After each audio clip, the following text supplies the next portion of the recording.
Good evening all of you. Welcome to market closing report 26th February Monday.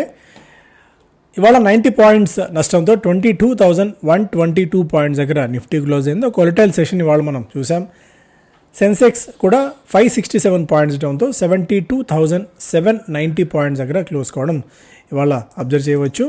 So mid session టైంకి మళ్ళీ markets recover అవ్వడం, ఆఖరిలో మళ్ళీ కొద్దిగా ప్రాఫిట్ బుకింగ్ లాంటి సినారియో మనం మార్కెట్స్లో చూసాం. అంతర్జాతీయ మార్కెట్ నుంచి నెగిటివ్ సంకేతాలు రావడం కూడా ఇవాళ ప్రధానమైన కారణంగా చెప్పుకోవచ్చు కొద్దిగా మార్కెట్స్ వీక్ అవ్వడానికి. నష్టపోయిన స్టాక్స్లో Asian paints 4% down, Apollo hospitals 3% down, Hindalco, Divi's labs, Tata steel stocks ఉన్నాయి నష్టపోయిన వాటిల్లో. LNT 2.5% gains, power grid, Adani enterprise, BPCL, Tata consumer stocks 1.5 నుంచి 2.5% మేర లాభపడ్డాయి. ఒక 500 నిఫ్టీ ఎన్ఎస్సి 500 స్టాక్స్లో చూస్తే డాటా ప్యాటర్న్స్ ఇవాళ 9% ప్లస్, అదాని ఎనర్జీ 9% ప్లస్, శోభా 8.5%, పీబీ ఫిన్టెక్ 7.2, 361 ఆల్మోస్ట్ 6.5% దాకా లాభపడ్డాయి. నష్టపోయిన వాటిల్లో రైన్ ఇండస్ట్రీస్ 8% దాకా నష్టపోయింది, Alkem lab 6.5% down, new India assurance 5%, Gujarat Pipavav, general insurance stocks ఇవాళ 4.5% మేర నష్టపోయాయి. 52 వీక్ హై హిట్ చేసిన వాటిలో 361, Adani enterprise, Adani green, Adani ports, Ambuja cements, mostly అన్ని అదాని రిలేటెడ్ స్టాక్స్ ఉన్నాయి. 52 వీక్ లో హిట్ చేసిన వాటిలో Polyplex, RHI, Magnesita, Sharda Cropchem stocks ఉన్నాయి. స్పెసిఫిక్గా చూస్తేనేమో Alkem lab plunges more than 13%, sees biggest single day fall in over 3 years on tax evasion allegation. So tax evasion allegation కారణంగా ఆల్కెమ్ ల్యాబ్స్లో వాళ్ళ 13% మేర ఇంట్రాడేలో నష్టపోయినప్పటికీ లాస్ట్లో ఒక 6.5% మేర మళ్ళీ రికవర్ అయ్యి చివరికి 6.6% నష్టాలతో 5,061 దగ్గర స్టాక్ క్లోజ్ అయితే అయింది. దాదాపు 1,000 కోట్ల రూపాయల మేర ఎవేషన్ జరిగింది అన్నది ఒక అనుమానాన్ని వ్యక్తం చేస్తున్నాయి రెగ్యులేటరీ సంస్థలు ఆర్ ఇన్కమ్ ట్యాక్స్ డిపార్ట్మెంట్ లాంటివి. In September last year, the tax department conducted surveys on the offices and premises of the company after receiving intelligence regarding a large amount of tax evasion. However, the company issued a clarification categorically denying the allegations and stating that the information published was factually incorrect. So, ఏదేమైనా పెద్దగా దీని impact ఏదైనా ఉంటుందని అయితే అనుకోవట్లేదు. తాజాగా పాలిక్యాబ్లో కూడా same ఇలాంటి సిచ్యుయేషనే, దాదాపు 1,000 కోట్ల రూపాయల మేర ఎగవేతకు పాల్పడ్డారు అన్నట్టుగా ఒక అప్డేట్ వచ్చినప్పటికీ ఆ రోజు ఇనీషియల్గా కొద్దిగా స్టాక్ నెగిటివ్గా రియాక్ట్ అయినప్పటికీ ఆ తర్వాత పెద్దగా స్టాక్లో అయితే ఇంపాక్ట్ అయితే లేదు. సో ఒక బ్రహ్మానందం సినిమాలో ఒక డైలాగ్ ఉంది, సో ఫేక్ పాస్పోర్ట్ తయారు చేశారు సార్ అంటే అది ఆర్ట్, దానికి కూడా అరెస్ట్ చేస్తారా అని చెప్పి. సో డబ్బులు ఎగవేత కూడా ఒక ఆర్ట్ లాంటి పరిస్థితి. 1,000 కోట్ల రూపాయలు ఎగవేసినా కూడా so at the end of the day investors ఏం పెద్దగా దాని గురించి పట్టించుకోవట్లేదు, పెద్దగా దాని గురించి అంత ఆలోచించడం కూడా చేయట్లేదు. కార్పొరేట్ గవర్నెన్స్ ఇష్యూ వచ్చినా కూడా సో తమ స్టాక్ లాభపడిందా లేదా, క్వార్టర్లీ రిజల్ట్స్ బాగా చూపిస్తున్నారా లేదా, ఇది ఒక్కటే ఏకైక లక్ష్యంతో రీటైల్ ఇన్వెస్టర్స్ కూడా పెద్దగా దీని గురించి పట్టించుకోకపోవడం, అందువల్ల 1,000 కోట్ల రూపాయలు ఎగవేత ఆరోపణలు వచ్చినప్పటికీ కూడా స్టాక్స్ ఏమి చెల్లించట్లేదు. సో ఆల్కెమ్ ల్యాబ్స్ కూడా ఇవాళ 6.5% మేర రికవర్ అవ్వడం దీనికి అద్దం పడుతోంది. పేటీఎం మరొక 5% మేర ఇవాళ పెరిగింది, వరుస లాభాలు. ఎందుకంటే ఫెమా వైలేషన్స్ పెద్దగా లేదు, ఫెమా వైలేషన్స్కి కంపెనీ పాల్పడలేదు అన్నట్టుగా వచ్చిన సంకేతాలు ఒక కారణం అవుతాయి. NPCI to look into Paytm's plea to become third party application provider for UPI usage. So NPCI కనుక కొద్దిగా వీళ్ళకి వెసులుబాటు కల్పించినట్టయితే మేబీ ఇనీషియల్గా ఏదైతే ఒక మరీ బ్యాడ్ న్యూస్ ఉందో దాని నుంచి కొద్దిగా కోలుకునే అవకాశం అయితే పేటీఎంకి ఈ పాయింట్ ఆఫ్ టైంలో కనిపిస్తుంది.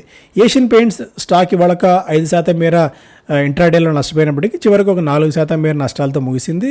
ఎందుకంటే గ్రాసిమ్ బిర్లా ఓపస్ పేరుతో వాళ్ళొక భారీ ప్రాజెక్ట్ని కంపెనీ కొత్త పెయింట్స్ని తీసుకురావడం, డైరెక్ట్ కాంపిటీటర్గా గ్రాసిమ్ ఎదిగే అవకాశం ఉంది. కాబట్టి ఏషియన్ పెయింట్స్ ముందు నుంచి కొద్దిగా నష్టాల్లోనే ఉంది, కొద్దిగా వీక్గానే ఉంది. దానికి తోడు గోటి చుట్టుపై రోకటి పోటు అన్నట్టుగా ఒక ఎఫెక్ట్ ఏషియన్ పెయింట్స్ మీద కూడా పడింది. సిఎల్ఎస్ఏ లాంటి కంపెనీస్ కొద్దిగా రీసెర్చ్ ఏజెన్సీస్ ఏషియన్ పెయింట్స్ని డౌన్గ్రేడ్ చేశాయి. డాటా ప్యాటర్న్స్ ఇవాళ స్టాక్ పెరిగింది, బట్ ఓవరాల్గా 3 రోజుల్లో 24% మేర స్టాక్ పెరగడం చూసాం after government is a space FDI norms.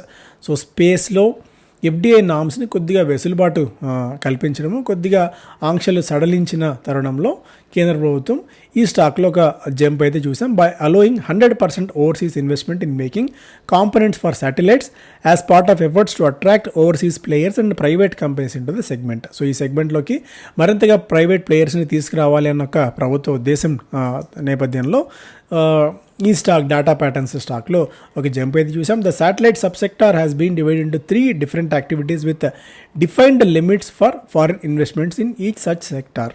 So అదొక అప్డేట్ దీనికి సంబంధించి, డేటా ప్యాటర్న్కి సంబంధించి.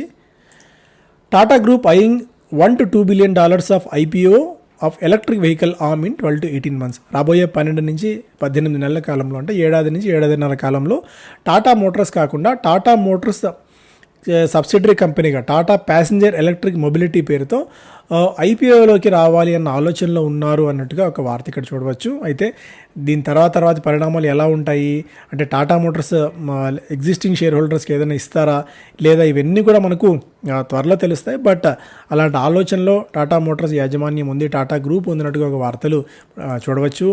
జాగిల్ విషయంలో కొద్దిగా మన అంచనాలు తలకిందులయ్యాయి.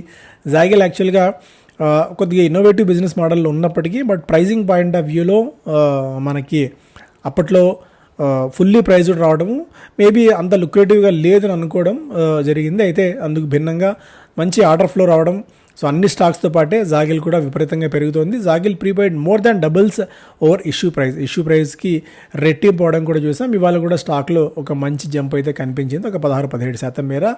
సో మంచి టైఅప్స్ కూడా కంపెనీ చేసుకుంటోంది. ఇక Subhash Chandra not cooperating with investigation says SEBI. So SEBI clear కట్గా చెప్తుంది Subhash Chandra of Zee not cooperating with investigation. So ఇలా అయినప్పటికీ కూడా పెద్దగా స్టాక్లో చలనం ఏమీ ఉండదన్న సంగతి ప్రత్యేకించి చెప్పుకోవాల్సిన పని లేదు. వరుణ్ బెవరేజెస్ స్టాక్ 200 లక్షల కోట్ల రూపాయల మార్కెట్ క్యాప్ హిట్ చేసింది. గత 8 నెలల కాలంలో స్టాక్ 107% మేర లాభపడ్డం చూసాము. మెయిన్గా ఇక్కడ కూడా సీజన్లోకి వీళ్ళు ఎంటర్ కావడం, సో ఇక్కడ నుంచి కూడా కొద్దిగా స్టాక్ పెరిగేందుకు స్కోప్ అయితే ఉంది. In June 23, VBL has subdivided face value of its equity shares from 10 to 5. So stock split face వాల్యూని వీళ్ళు మార్చారు, స్టాక్ స్ప్లిట్టింగ్ చేయడం ఇక్కడ అబ్జర్వ్ చేయవచ్చు వరుణ్ బెవరేజ్లో.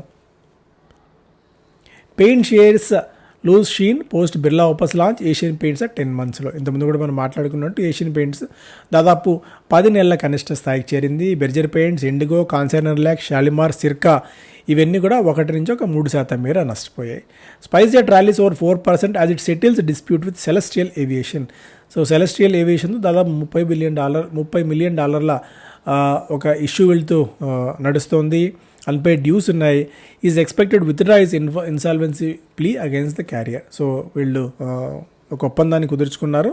సో ప్రస్తుతానికి ప్రాక్టికల్గా వీళ్ళు ఏదో అంతర్గతంగా సెటిల్ చేసుకున్న తరుణంలో స్పైస్ జెట్ స్టాక్లో ఇవాళ కొద్దిగా ర్యాలీ చూసాం. ఆల్కేమ్ ఆల్రెడీ మనం డిస్కస్ చేసాం. రెయిన్ ఇండస్ట్రీస్ స్టాక్లో ఇవాళ కొద్దిగా నష్టం 11% మేర కోల్పోయింది. నెట్ లాస్ కంపెనీ దాదాపు 1,118 కోట్ల రూపాయల నికర నష్టాన్ని కంపెనీ ప్రకటించింది. వైల్ రెవెన్యూ ఫ్రమ్ ఆపరేషన్స్ కూడా 24% మేర క్షీణించి 4,101 కోట్ల రూపాయలుగా నమోదవడం కూడా దీనికి ప్రధానమైన కారణంగా చెప్పుకోవచ్చు. స్టాక్ ఈ మధ్యకాలంలో కొద్దిగా పెరిగింది. ఆ పెరిగిన తరుణంలో సో గట్టి ప్రాఫిట్ బుకింగ్ అయితే కూడా మనం చూసాం. దాదాపు 150 రూపీస్ నుంచి స్టాక్ 217 దాకా వెళ్ళింది. అక్కడి నుంచి ఇప్పుడు కొద్దిగా వీక్నెస్ మనం క్లియర్ కట్గా చూడవచ్చు రెయిన్ ఇండస్ట్రీస్లో. పీబీ ఫిన్టెక్ స్టాక్ 9% మేర పెరిగింది. Stock hits 52-week high in weak market. Stock 41% in 24లో స్టాక్ 40% మేర పెరిగింది. సో బిజినెస్ కొద్దిగా పాజిటివ్గా కనిపిస్తూ ఉండడం అండ్ రీసెంట్గా వీళ్ళకి IRDA నుంచి లభించిన ఒక అనుమతి కూడా స్టాక్కి కలిసి వస్తుంది. స్కిప్పర్ స్టాక్ ఇవాళ 14% మేర పెరిగింది. రికార్డ్ హై దాదాపు 737 కోట్ల రూపాయల ఆర్డర్ వచ్చిన తరుణంలో ఈ స్టాక్లో గెయిన్స్ మనం చూస్తున్నాం. మెడిప్లస్ స్టాక్ కూడా ఇవాళ 3% మేర పెరిగింది.